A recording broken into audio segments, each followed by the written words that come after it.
Mercoledì 15 giugno, Santa Germana. È il 166esimo giorno dall'inizio dell'anno, ne mancano 199 al termine. Il sole sorge alle 5:21 e tramonta alle 21:01. La luna si leva alle 22:49 e tramonta alle 5:43.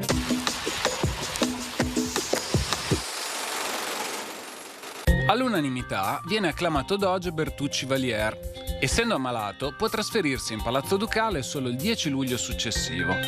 Durante il suo dogado avverranno le famose battaglie dei Dardanelli contro i turchi, nelle quali morirono da eroi i capitani generali Lorenzo Marcello e Lazzaro Moccenigo.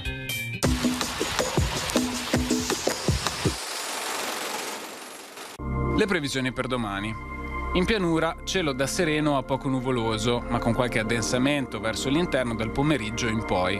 In montagna, tempo un po' variabile con spazi di sereno inizialmente ampi e più nubi sparse in seguito. Dal pomeriggio, in montagna e verso sera, localmente anche sulla fascia pedemontana potranno verificarsi alcune piogge a prevalente carattere di rovescio o temporale. Per le temperature prevarrà un contenuto aumento.